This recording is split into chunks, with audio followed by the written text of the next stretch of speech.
बिस्मिल्लाहिर्रहमानिर्रहीम, अस्सलाम वालेकुम। Welcome to Gilani's garden.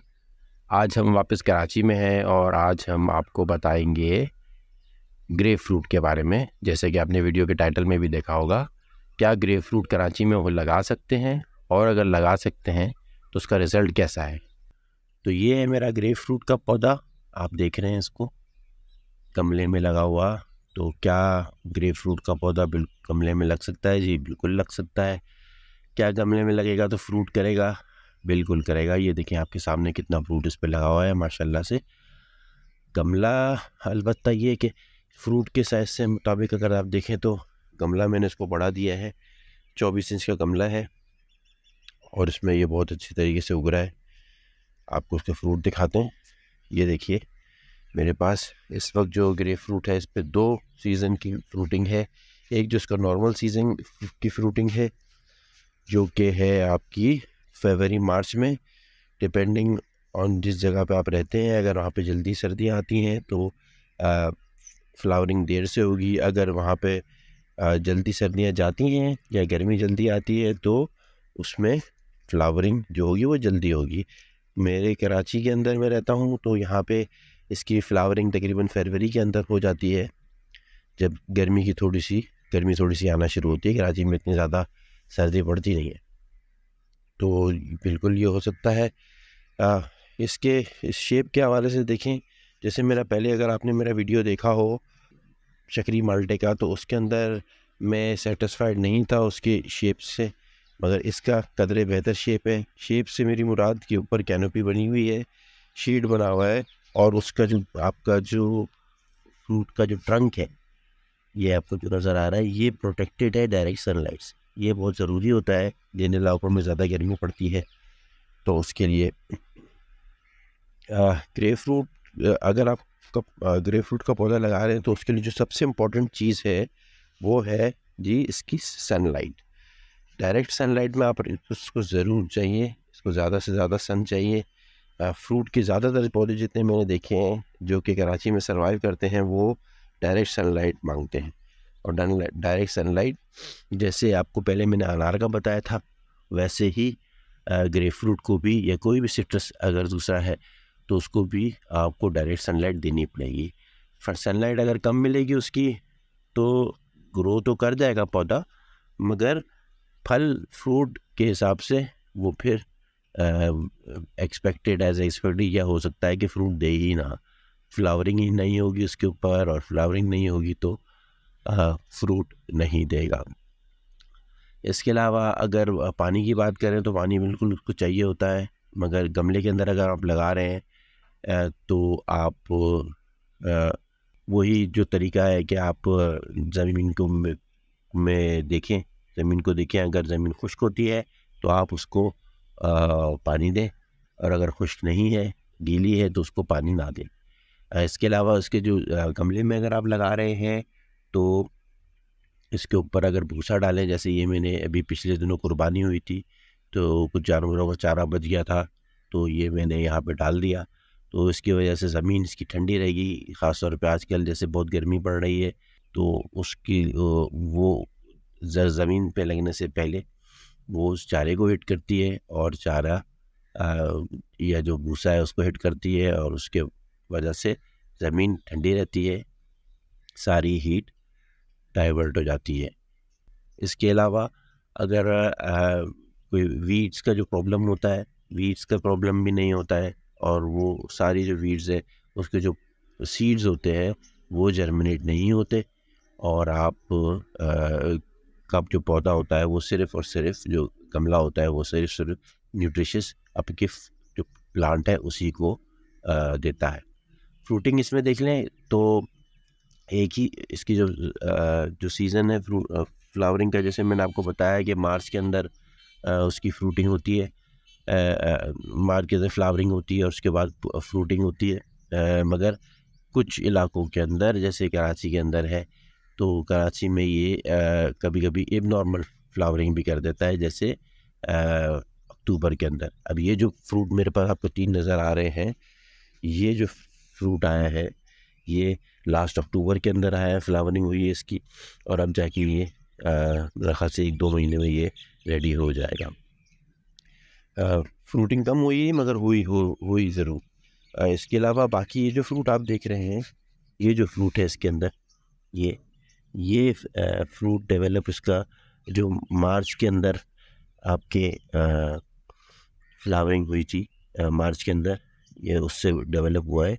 अच्छा, एक और चीज़ मैं आपको बता दूं कि ये जो इसकी जो फ्रूटिंग आप इसके ऊपर देख रहे हैं, स्पेशली जो मार्च की फ्रूटिंग है, ये मैंने उसको तकरीबन 50% कट डाउन कर दिया था।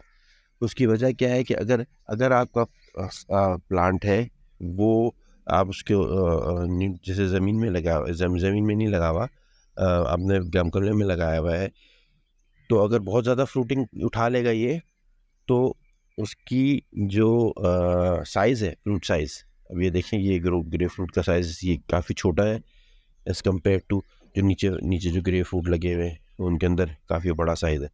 तो ये फिर साइज़ इतना कंसिस्टेंट नहीं रहेगा और वो फ्रूट इतना बड़ा डेवलप नहीं होगा, छोटा फ्रूट भी यील्ड कर पाएगा।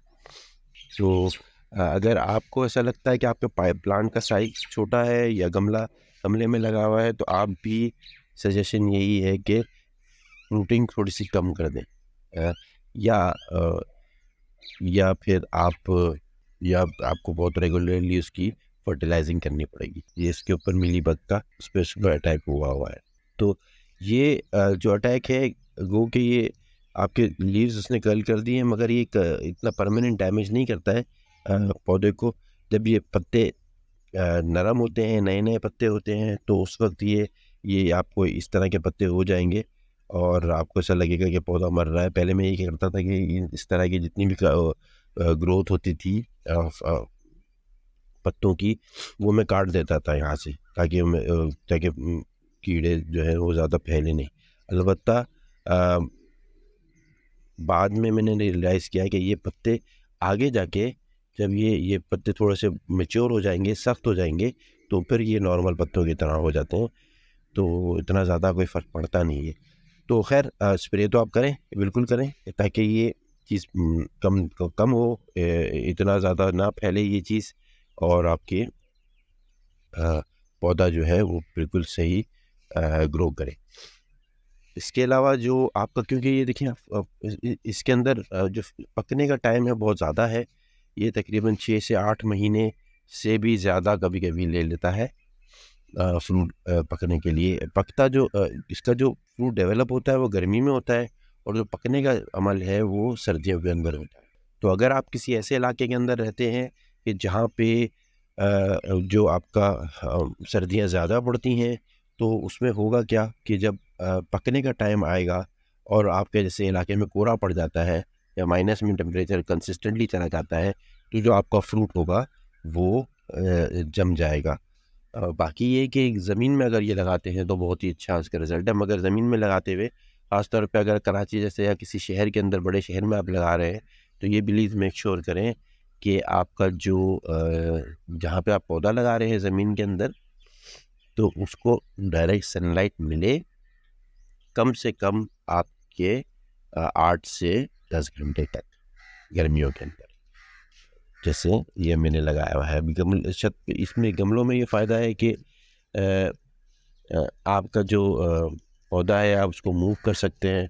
तो अगर आप कभी इसको मूव कर लें और किसी ऐसे सनलाइट की ऐसी जगह में रखें जहाँ पे ज़्यादा सनलाइट लगती है, तो वो ज़्यादा अच्छा है उसके लिए। इसके अलावा आप, अच्छा, इसकी एक और चीज़ मैं बताऊँ, इसकी फर्टिलाइजिंग से मुतल्लिक। फर्टिलाइजिंग देखें, फर्टिलाइजिंग बिल्कुल ऐसे ही है जैसे पानी। आप एक पौधे को जब फर्टिलाइज़ करते हैं तो ये हमेशा सोच के करें कि कंसिस्टेंट तरीके से करें। जैसे पानी, अगर आप एक ही बार में पानी का ज़्यादा पानी दे देते हैं और ये एक्सपेक्ट करते हैं कि भाई अब मैंने पानी डाल दिया इसके अंदर इतना, और अब ये मैं इसको काफ़ी दिनों के बाद पानी दूंगा, तो ऐसा नहीं होता ना। आपको डेली पानी देना पड़ता है और मेंटेन रखना पड़ता है इसके अंदर आपको मॉइस्चर। अब ये देखें, ये इसके अंदर आपको यहाँ पे मॉइस्चर ज़मीन नज़र आ रही है, इसका मतलब ये अंदर से मॉइस्ट है। तो इसी तरह फर्टिलाइज़र भी होता है। फर्टिलाइज़र ऐसे नहीं कि आपने एक मरतबा डाल दिया और वो पूरा उसी वक्त पौधा उसको उठा लेगा। प्लांट जो होता है फर्टिलाइज़र से जो भी उसको न्यूट्रिएंट्स चाहिए होते हैं वो थोड़े थोड़े करके थोड़े थोड़े टाइम के बाद वो लेता है। तो अब आपको कम फर्टिलाइज़र दें, फैला के दें और फर्टिलाइज़ उसको कंसिस्टेंट दें। यानी कि अगर आप चाहें तो 3 महीने के बाद या इवन इससे भी कम आप 2 महीने या महीने के बाद लाइट फर्टिलाइजिंग कर सकते हैं। हैवी फर्टिलाइजिंग ना करें, क्योंकि वो हैवी फर्टिलाइजिंग जो होती है वो मेजॉरिटी ज़ाया ही हो जाती है, क्योंकि वो एक ज़मीन के अंदर जज़्ब हो जाती है, रूट से नीचे चली जाती है और आपका पौधा उसको इस्तेमाल नहीं कर सकता। प्लांट्स किधर से मिलेंगे? प्लांट्स देखें, कराची के अंदर स्पेसिफिकली बात कर लूँ तो नर्सरीज़ के अंदर तो आपको शायद मुश्किल से ही मिले, या कोई ख़ास इक्का दुक्का नर्सरियाँ ही होंगी जहाँ से आपको ये पौधे आपको मिल जाएंगे ऑनलाइन। मैं उसकी लिंक दे दूँगा डिस्क्रिप्शन में, आप उससे मंगवा सकते हैं। मगर ये ज़रूर देखिएगा कि जब भी आप मंगवाएं पौधा तो ग्राफ्टेड पौधा हो। बीज से निकाल के अगर आप लगाना चाह रहे हैं ग्रेप फ्रूट के बीज आप लगाते तो पौधा बहुत आराम से निकाल लेते हैं, मगर वो आपका जो है वो फल नहीं देता। मैं आपको एक पौधा दिखाता हूँ, मेरे पास है, जो कि मैंने बीज लगाया था और वो तकरीबन 6 साल हो गए उसको मैंने थोड़ा प्रून भी किया था, मगर उसमें कोई फल नहीं आया अभी तक। ये देखिए, ये वो पौधा है जो कि मैंने लगाया था। अब ये रूट स्टॉक तो बन गया है, सख्त जान पौधा है बहुत, मगर इसमें कोई फ्रूट वूट नहीं है। तो आप अगर इसके ऊपर हम चाहें तो इसको यहाँ से कलम करके और इसके ऊपर कलम लगा सकते हैं दूसरे ग्रेप फ्रूट की या किसी और सिट्रस की, तो फिर वो जाके आगे फ्रूट दे देगा। इसके अलावा जो वैरायटीज़ हैं वो मुझे इतना पता नहीं था। ये मैंने जो पौधा मंगवाया ये ग्रेप फ्रूट का ही पौधा करके मंगवाया, मगर अब पता लगा मुझे कि ग्रेप फ्रूट में भी कम से कम 7 से 8 वैरायटीज़ मौजूद हैं। कुछ पिंक फ्लैश की होती हैं और कुछ वाइट फ्लैश की होती हैं। तो ये जो मेरे पास ग्रेप फ्रूट है, आई डोंट नो इसकी कौन सा ग्रेप फ्रूट है, मगर ये पिंक फ्लैश की वैरायटी है। इसके अलावा मेरे पास एक और मैंने अभी रिसेंटली एक मंगवाया है पौधा, मैं आपको दिखाता हूँ। ये दूसरा पौधा है जो मैंने आज अभी चंद महीने पहले ही मंगवाया था। ये रियो रेड वैरायटी है और इसका भी देखिए ट्रंक इसका एक्सपोज है सनलाइट के अंदर, गो के मैंने थोड़ा सा इसको शेड दिया हुआ है, मगर इसका जो सनलाइट से इसको प्रोटेक्ट करना पड़ेगा मुझे, तब जाके इसको प्लांट डैमेज नहीं उठाएगा। इस थोड़े से इस पे इस वक्त ये नए पत्ते आए हुए हैं और लेट्स होप कि ये साइज़ इसका अच्छा खासा है। फ्रूटिंग ये जल्दी आ जाती है इसमें। पिछले वाले पौधे के अंदर वो 2 साल के अंदर अंदर फ्रूट आ गया था, उसका भी पौधा इतना ही था, यहाँ तक था। तो ये भी रेड फ्लैश वैरायटी है ग्रेप फ्रूट की। तो ये तकरीबन ये जो पौधा है इसकी उम्र तकरीबन मेरा ख्याल से 4 साढ़े 4 साल है। जब ये मैंने इससे पहले पौधा मंगाया था छोटे गमले में था, इसका साइज़ तकरीबन इतना था और ये मैंने वही शकरी माल्टा के साथ ही इसको मंगवाया था। पतोकी से ही कोई फार्मर थे, कोई नर्सरी वाले थे, उनसे मैंने मंगवाया था। इसके अलावा कोई भी सवाल हो आपका तो आप ज़रूर कमेंट सेक्शन में पूछ सकते हैं। थैंक यू, आपकी काफ़ी मुझे अच्छा रिस्पांस मिल रहा है मेरे चैनल के ऊपर, काफ़ी लोग पसंद कर रहे हैं इसको। तो अगर आपको और अभी आप नए हैं चैनल पे और आप पहली बार देख रहे हैं तो सब्सक्राइब नहीं किया तो प्लीज़ मेरे चैनल को सब्सक्राइब कर लें, क्योंकि सब्सक्राइबर मेरे पास जो तादाद है वो कम है और जो व्यूअर्स हैं उनकी तादाद ज़्यादा होती है। तो इससे ये पता है कि मुझे कि बहुत से लोगों ने सब्सक्राइब नहीं किया हुआ। तो आई होप इस वीडियो के बाद आप मेरे चैनल को ज़रूर सब्सक्राइब करेंगे और मुझे इसी तरह मोटिवेशन मिलती रहेगी। तो इंशाल्लाह ताला नेक्स्ट टाइम आपको कोई और वीडियो के साथ कोई और फ्रूट के साथ आएंगे। Thank you for watching, take care, अल्लाह हाफिज़।